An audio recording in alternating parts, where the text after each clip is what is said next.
Project స్థితిగతులను తెలుసుకునేందుకు project నిర్మాణ ప్రాంతంలో విదేశీ నిపుణుల బృందం ఇవాళ కూడా పర్యటించనుంది. ఇప్పటికే 2 రోజుల పాటు ప్రాజెక్టును పరిశీలించిన ఎక్స్పర్ట్ టీం ఎగువ దిగువ కాపర్ డ్యాం, డయాఫ్రమ్ వాల్ ను అధ్యయనం చేసింది.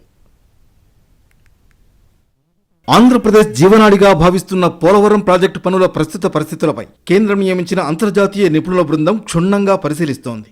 2వ రోజు కీలకమైన డయాఫ్రమ్ వాల్, గ్యాప్ 2 పనులకు సంబంధించిన వివరాలను పోలవరం ప్రాజెక్టు అధికారుల్ని అడిగి తెలుసుకున్నారు నిపుణులు.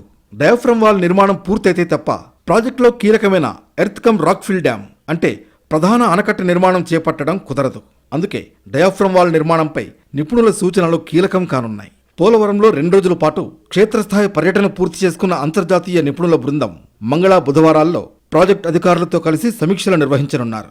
ఇప్పటి వరకు ప్రాజెక్టుకు పనిచేసిన కాంట్రాక్ట్ సంస్థలతో ఏకాభిప్రాయానికి వచ్చిన తర్వాత తుది నివేదికను అంతర్జాతీయ నిపుణుల బృందం CWCతో పాటు కేంద్రానికి సమర్పించనుంది.